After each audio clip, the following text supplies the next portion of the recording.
Hello everyone and welcome to our channel Physiosaurus. So today's video will be about cubital fossa. So we will learn about cubital fossa. So let's get straight into the topic.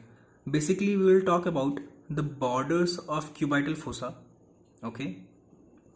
In the borders only we will discuss about base and apex. Okay. We will talk about the roof of cubital fossa. We will talk about the floor of cubital fossa, and then we will talk about its contents, what are the content of cubital fossa, and at last we will talk about its clinical relevance. Okay, so basically these 5 points will be summed up in this whole video.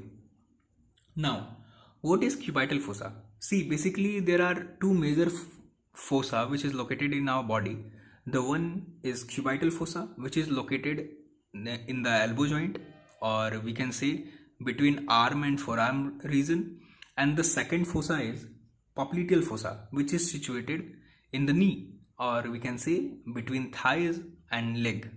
So, in today's video, what are we discussing? We are discussing about cubital fossa. So let me tell you first that what is cubital fossa. It is actually a triangular shaped depression. Okay, so if you will be defining it, then how would you define it? You will just say it that it is a triangular shaped depression. And where is it located? Location, if you will talk about its location, then it is located between arm and forearm region. Okay, now the first thing which we are talking is the borders. Okay, so I'm writing here borders. Now there are basically two borders. Okay, the first one which lies medially and the second one which lies laterally. There is also the base of cubital fossa, and the last thing is apex of cubital fossa.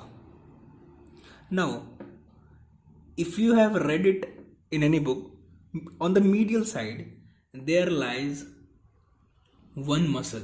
Which muscle is it? The muscle name is pronator teres.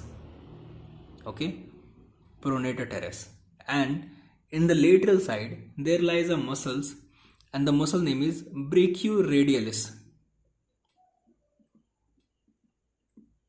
Okay, now if you will talk about its base, then if you have read about humerus, then a humerus has two epicondyle, medial epicondyle and lateral epicondyle.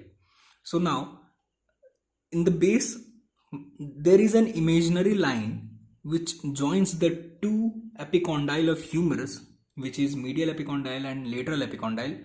That an imaginary line is the base of cubital fossa. So we can write it like an imaginary line. Imaginary line. And what does this imaginary line do? It joins. So I'm writing here an imaginary lines which joins both epicondyle of humerus. Okay, now the last thing, the apex, it remains. Now what is apex? Apex is basically the meeting point of pronator teres muscle and brachioradialis muscle. So basically we can write that apex is the meeting point of medial border and lateral border of cubital fossa. Understood? Now the border, I have discussed about the borders. Now we will talk about the roof. So what is roof? Now basically if you will look at the cubital fossa from the top, so there are four things which will be discussed on the roof. The first one is bicipital aponeurosis. The second layer is the skin. The third is superficial fascia.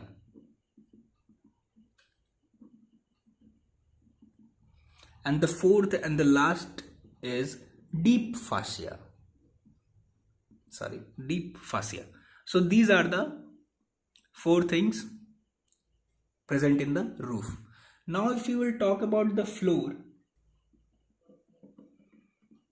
in the floor we have two muscles which are named brachialis and supinator muscle. Okay, brachialis and supinator muscle. So now we have talked about borders, roof, floor. The fourth thing which we will discuss about is its content. So what are the contents of cubital fossa? Let me tell you that. Content of cubital fossa. So there are basically four content of cubital fossa. The first is median nerve. Basically, median nerve lies most medially to the cubital fossa. Then there is brachial artery.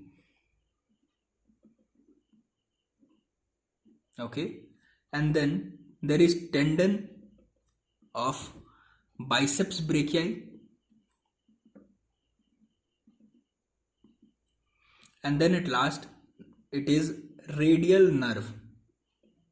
I have written this in order from medial to lateral. Okay, from medial to lateral.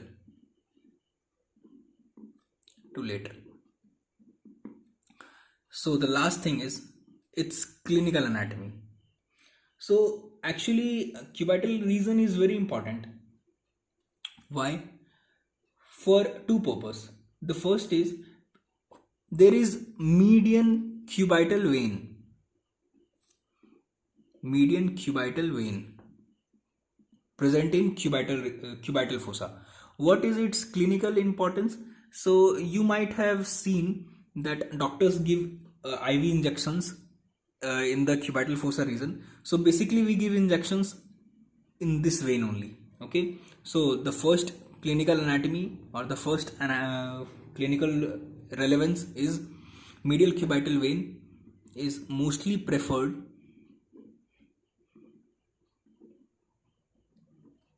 for IV injections. Okay, now the second thing which is very common, very common, blood pressure is recorded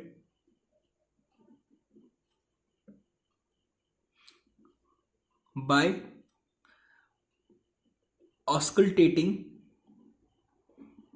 the brachial artery. So these are the two clinical relevance of the cubital fossa. Okay, so now I'll show you the diagram of cubital fossa.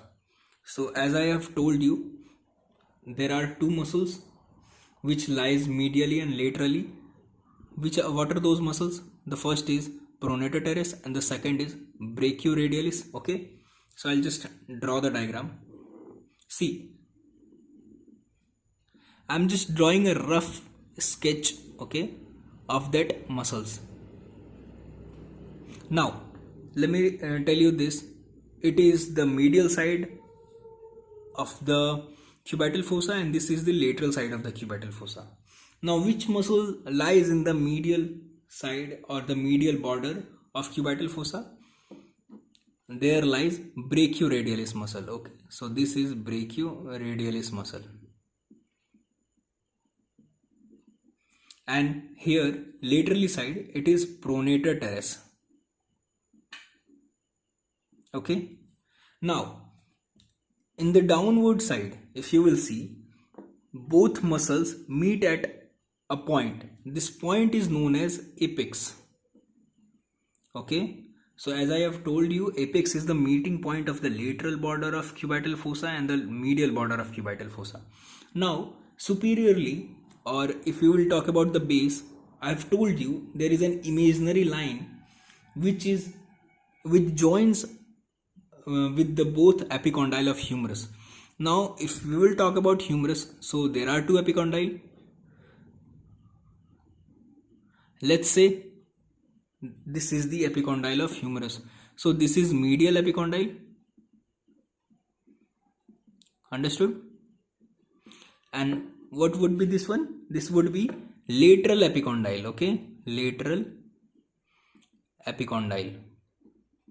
Now what I have said about the base, a base is an imaginary line which draws between the two epicondyles. So this line, this imaginary line, is the base of cubital fossa. Understood? Base of the cubital fossa, or you can say superior border of cubital fossa. Similarly, you can say the inferior border of cubital fossa or apex more generally. Okay. Now if you will talk about the contents, I have already told you what are those contents. So the first is median nerve, then brachial artery, then tendon of biceps brachii, and then at last radial nerve. So these are the four contents of cubital fossa. What are those? The first is median nerve, second is brachial artery, third is biceps brachii, and the fourth and the last is radial nerve. I have already told you that these four contents lies from medial to lateral, and so I have named accordingly. So this was all about cubital fossa. I'll meet you in the next video, and the next video will be about some other new topic. So thank you so much for watching this video. Hope you have learned something. If you have any doubts related to cubital fossa or any of those topics which I have discussed earlier, please let me know in the comment section. So thank you so much.